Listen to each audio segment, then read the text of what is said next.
It's a massive, this is being triggered off by explosions beyond doubt.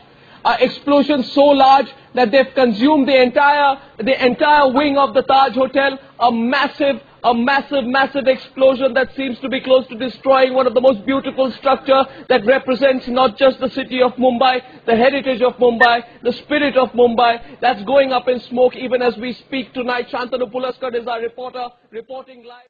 These scenes of the burning Taj Mahal Hotel were on live feed to cable and satellite networks around the world.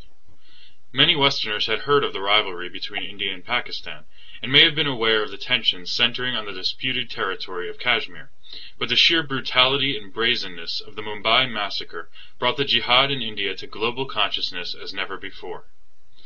Unfortunately for India, the Mumbai attacks were only unique in terms of the high-profile media coverage accorded to them. The casualty figures, while appalling, were rather standard in the context of the series of Islamic terror attacks in India in the 21st century, and they are dwarfed by the massacres of tens and hundreds of thousands, sometimes in a single day, that pepper the 1300-year history of Islamic conquest on the Indian subcontinent. Before the Islamic juggernaut burst in from the west, the native religions of these lands were Hinduism, Buddhism, and Sikhism. The jihad against India was extraordinarily brutal, even by Islamic standards.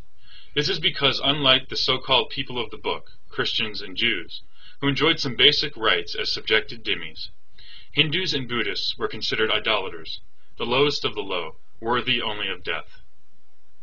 Only 25 years after Muhammad's death, Islamic forces had crushed the Sassanid Persian Empire, and thus brought the spearhead of Islam to the borderlands of India. The first permanent Muslim foothold on the subcontinent was achieved with Muhammad bin Qasim's conquest of Sind in 711 AD. He demolished temples, shattered sculptures, plundered palaces, killed all able-bodied men, and carried their women and children into slavery. For example, it took his army 3 days to slaughter all the inhabitants of the port city of Dabal. But the Arab-Muslim conquest would stall here in the northwestern frontier. By the end of the 10th century, however, newly Islamized Turkic tribes began to expand the Ummah into what is now northwest India proper. Mahmud of Ghazni, who was also known as a Sword of Islam, mounted 17 plundering expeditions between 997 and 1027 AD into North India. Each winter, Mahmud descended into India, filled his treasure chest with spoils, and amused his men with full freedom to pillage and kill. Each spring he returned to his capital richer than before. At Mathura he took from the temple its statues of gold encrusted with precious stones, and emptied its coffers of a vast quantity of gold, silver, and jewelry. He expressed his admiration for the architecture of the great shrine, judged that its duplication would cost 100 million dinars and the labor of 200 years, and then ordered it to be soaked with naphtha and burnt to the ground. 6 years later he sacked another opulent city of northern India, Somnath, killed all its 50,000 inhabitants, and dragged its wealth to Ghazni. In the end, he became perhaps the richest king that history has ever known. A subsequent conqueror, Muhammad Khaliji, had the distinction of single-handedly wiping out the Buddhist culture on the subcontinent by the end of the 12th century. He conquered their stronghold in Bihar, and burned their famous library to the ground, slaughtering thousands of Buddhist monks and destroying dozens of ancient temples in the process.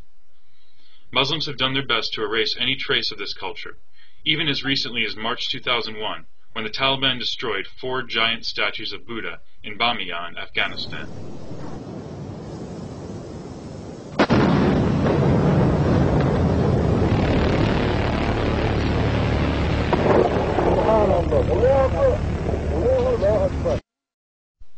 Khaliji's brutality also incited the first case of Jauhar in India.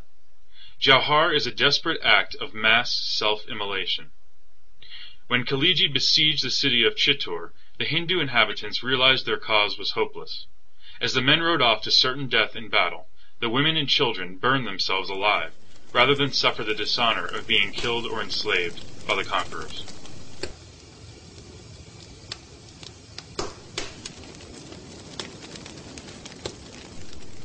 Another Turkic Muslim warlord, Timur, known as Tamerlane in the West, crossed the Indus River in 1398 and eventually captured the capital of Delhi. Timur explains the motivation for his conquest in his personal memoirs. About this time there arose in my heart the desire to lead an expedition against the infidels, and to become a Ghazi, for it had reached my ears that the slayer of infidels is a Ghazi, and if he is slain he becomes a martyr. It was on this account that I formed this resolution, but I was undetermined in my mind whether I should direct my expedition against the infidels of China or against the infidels and polytheists of India. In this matter I sought an omen from the Quran, and the verse I opened upon was this: O Prophet, make war upon infidels and unbelievers, and treat them with severity. My great officers told me that the inhabitants of Hindustan were infidels and unbelievers. In obedience to the order of Almighty Allah, I determined on an expedition against them. Later, he describes the sack of Delhi in his own words. In a short space of time, all the people in the fort were put to the sword, and in the course of 1 hour the heads of 10,000 infidels were cut off. The sword of Islam was washed in the blood of the infidels, and all the goods and effects, the treasure and the grain, which for many a long year had been stored in the fort, became the spoil of my soldiers. They set fire to the houses and reduced them to ashes, and they razed the buildings and the fort to the ground. All these infidel Hindus were slain, their women and children, and their property and goods became the spoil of the victors. I proclaimed throughout the camp that every man who had infidel prisoners should put them to death, and whoever neglected to do so should himself be executed, and his property given to the informer. When this order became known to the Ghazis of Islam, they drew their swords and put their prisoners to death. 100,000 infidels, impious idolaters, were on that day slain. On the great day of battle, these 100,000 prisoners could not be left with the baggage, and it would be entirely opposed to the rules of war to set these idolaters and enemies of Islam at liberty. No other course remained but that of making them all food for the sword.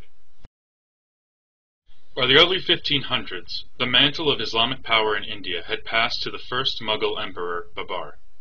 Over the next centuries, the Mughal Empire would expand to occupy nearly the entire Indian subcontinent. During the Mughal period, outright slaughters and enslavements were less common, but the regime provided many incentives to convert to Islam by means of degrading dhimmi laws and burdensome jizya taxes. So far as the Hindus were concerned, there was no improvement either in their material and moral conditions or in their relations with the Muslims. With the sole exception of Akbar, who sought to conciliate the Hindus by removing some of their glaring evils to which they were subjected, almost all other Mughal emperors were notorious for their religious bigotry.